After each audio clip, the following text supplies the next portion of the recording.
حمزہ بھائی تھوڑا سا ہمیں یہ بتائیے گا کہ آپ کا بیک گراؤنڈ کہاں سے ہے، آپ کا بیسیکلی تعلق کہاں سے، کس علاقے سے ہیں؟ جی بنیادی تعلق میرا ڈیرہ غازی خان سے ہے، میرے والد کا، میرے فور فادرز جو ہیں، اور ڈیرہ غازی خان کے بعد پھر کیونکہ میری والدہ لاہور سے ہیں اور وہ کیونکہ جماعت اسلامی سے ہی وابستہ ہیں، میرے نانا مولانا خلیل احمد حامدی صاحب وہ ریلیجس اسکالر تھے، تو لہٰذا میری کچھ پرورش لاہور میں ہوئی اور کچھ پرورش میری ڈیرہ غازی خان میں ہوئی۔ اچھا، تو آپ نے خلیل احمد حامدی صاحب کا ذکر کیا، تو آپ کا کیا رشتہ ان سے، کون تھے خلیل احمد حامدی صاحب؟ جی حامدی صاحب میرے نانا تھے اور مجھے فخر ہے کہ میں ان کا نواسا ہوں۔ اچھا۔ اور خلیل احمد حامدی صاحب جماعت اسلامی کے اکابرین میں سے تھے، فکری آدمی تھے، تحریکی طور پر بہت وابستہ تھے،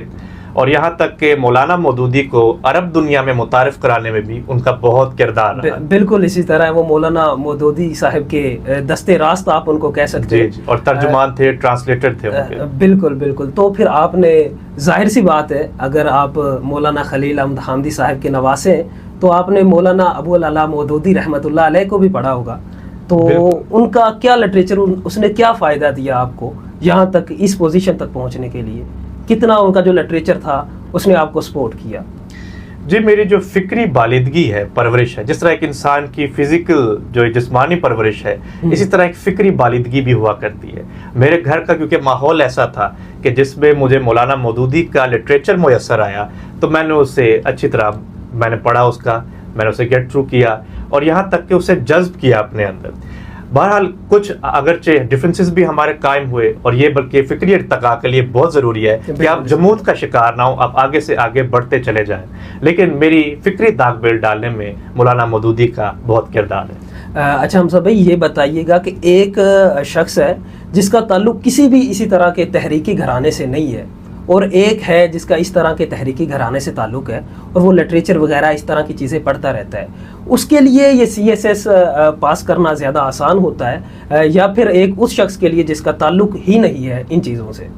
دیکھیے، اگر آپ کا کوئی فکری گھرانہ ہے، جس طرح کہ میرا ددیال بیسیکلی مجلس احرار سے وابستہ تھا، میرے جو پردادا تھے وہ مجلس احرار کے ڈیرہ غازی خان میں ڈسٹرکٹ پریزیڈنٹ تھے وہاں پر،